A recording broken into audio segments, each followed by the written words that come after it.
Hello and welcome to NADA. I'm Christine Genier. UFO stories are everywhere these days, but it's rare that they're told from an Aboriginal perspective.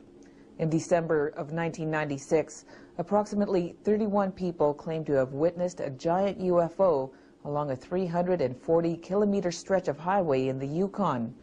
As we discover, this was no ordinary sighting, and according to legend, this is not the first encounter with UFOs in the Yukon. We hope you enjoy the show.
This story unfolds not around a campfire, but on a lonely stretch of highway.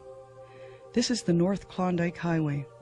It is a 541-kilometer stretch that begins in Whitehorse, the capital city of the Yukon Territory, and runs through several communities and gas stops before ending in Dawson City, the hub of the Klondike Gold Rush of 1898. At certain times of the year, travel along this highway can be a long, lonely experience, especially at night. On a cold winter evening in 1996, over 30 people witnessed an event that would leave them wondering what they saw and questioning their own reality. Travelers on this highway spot something out over a lake that makes them skid to a stop. Around the same time that evening, in 3 different communities in the region, several people witness an object hovering over their villages, leaving them shaken, and in one case, face down on a bridge, trembling with fear. This strange event was investigated and recorded by Martin Jacek, founding member of the Yukon UFO Research Society. At Fox Lake, the first sighting was around quarter to 8 in the evening. Then at the main sighting there occurred around 8:30. In Carmacks, it was 7 o'clock. Some indications there might have been a 10 o'clock sighting as well. The village of Pelly Crossing, it was 9 o'clock, and in the village of Mayo, it was around 10 o'clock. For Danny Skookum, the evening starts out like any other. Traveling from Whitehorse to Carmacks, he notices that although it's cold outside, it's a clear and cloudless night. At around 8 p.m., he approaches the southern tip of Fox Lake. He sees something out of the corner of his eye. To the northwest of his position is a white light. Not thinking too much about it, he continues on. To him, it looks like a vehicle is shining its headlights on a curve of road. But he knows there's no road, not out over the lake where he sees the light. Keeping an eye on the light, Danny passes 2 vehicles heading in the opposite direction. The lights from these vehicles interfere with his vision for a moment, but when his eyes adjust, 3 rows of lights slowly disappear behind a hill. To his astonishment, the lights appear to be part of a larger object. He continues on his way, thinking what he'd just witnessed looked like something out of a Star Trek movie. But this is not a movie. This is very real. We refer to the witnesses to protect their names as Fox 2 or 1 or 3. Fox 2 and Fox 3, they were driving along the lake, and they came down this hill here, and all of a sudden this huge row of lights appears, a UFO actually. They could see the outline of the top and bottom. And I noticed, as I look across that lake, I noticed there's something huge in the air. I thought that there was no way there's a helicopter out here, especially in the winter. Or I don't think a helicopter would be flying late at night. Or I don't think a jet plane would be flying that low or staying one place in the air. They stop about 500 or 600 meters apart, and the UFO slowly goes over the lake. But you can see the lake and the mountains, roughly, and how huge it was over there. The size of it, I would say, is as big as a football field. And it got even bigger when it got closer. As the object moved directly over him, the witness, referred to as Fox 2, got out of his truck and stared up into a bright light. As you see now, when I seen up, it's so bright though, and kind of like a saucer shape, like as it went over. It's bright, it has lights all over underneath, but it had lights on the side too, as you see.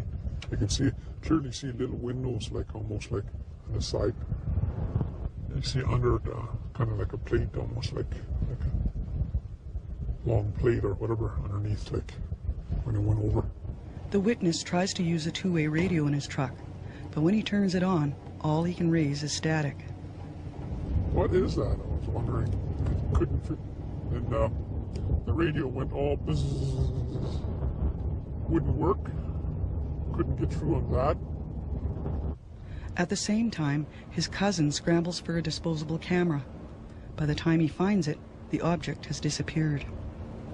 I looked at both ways of the road and I noticed there was a lineup of vehicles, people looking. Their eyes just huge. I don't know how long I stayed there. Just stand there in shock, I guess, before I went back and my cousin went and asked, "Are you okay? Are you okay?" And yes, I went back, got back into the truck and just started up and kept going. And at the same time, witnesses Fox 4 and 5, they came around this corner here and they saw these huge row of lights going across the lake out here. And then they recall going past here and seeing Fox 2 and 3. So we know that both sets of witnesses saw the UFO at the same time. Witnesses Fox 4 and 5 are a couple. They have a baby in the back seat of their car. At first they thought it was a truck out here, like a semi-trailer truck with all the lights, but there's no road out here. Then they thought it was a jumbo jet crashing. Then no, it wasn't that. Then when they realized it was UFO, they got scared. The wife wanted to go back, stop, you know, and then, but there was a truck ahead of them, so they decided to continue on, and they lost sight of it as they went into the tree area here. I heard stories a long time ago from other people. They see things following their vehicles. Around Fox Lake area too, I heard before. And not too long ago, even up the Asia Road. But I don't know what to say, what it was. I don't know if it's human to have that technology for something that huge. Just, I mean, look how much noise a helicopter makes just to get off the ground and to hover. And it makes a lot of noise. This thing is big as a football field and not make a sound, just come over like that. Close to the same time, a woman referred to as Witness Fox 6 is driving alone along the same stretch when a strange light illuminates her dashboard. She looks up, and to her amazement, a group of multicolored lights are hovering over her vehicle. The lights in her vehicle dim. The music she's listening to garbles. She watches until each of the lights seem to go out. She drives on, confused, not sure what she's just witnessed.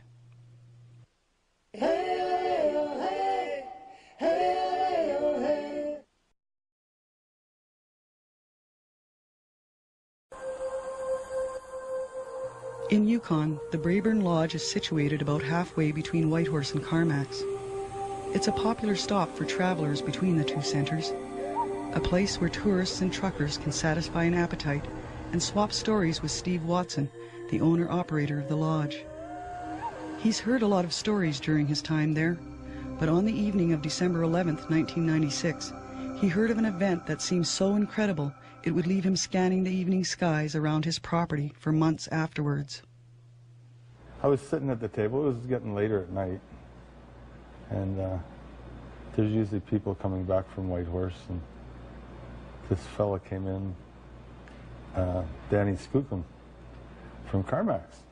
And Danny's a good friend of mine, and he's quite excited, and he starts telling me about this object he saw at Little Fox Lake, and he's describing it to me in quite a bit of detail. As I pulled into Braeburn, there was a lot of people there, and everybody was scattered around. They were all excited, and everybody was talking about it. A little while later, another car come in, and this other fella, he was quite excited too. They were really excited, and they come in. I think he had some people with him, and he sat down. We all started talking about it, and he starts drawing the exact same thing that Danny had just told me. He drew it, and while he was doing this, a bunch of other people came in from Pelly, and they described the same thing that was being drawn. And it was kind of weird, you know, like they were pretty excited about it, because they all realized that they all saw the same thing. We can calculate the actual size of the UFO. They did say it was huge. So here's Fox 4 and 5's location. You project that angle out to here where Fox 2 and Fox 3 were. Here's a few estimates of the size of the UFO, and based on those drawings, you can see the scale here. It was in the order of 1 or 2 kilometers, maybe just under a kilometer for the smallest estimate here. Pelly Crossing has a total population of less than 300 people, 80% of whom are First Nation. It's 282 kilometers northwest of Whitehorse on the banks of the Pelly River. Most of the work is in government, providing services such as education and health. The main employer is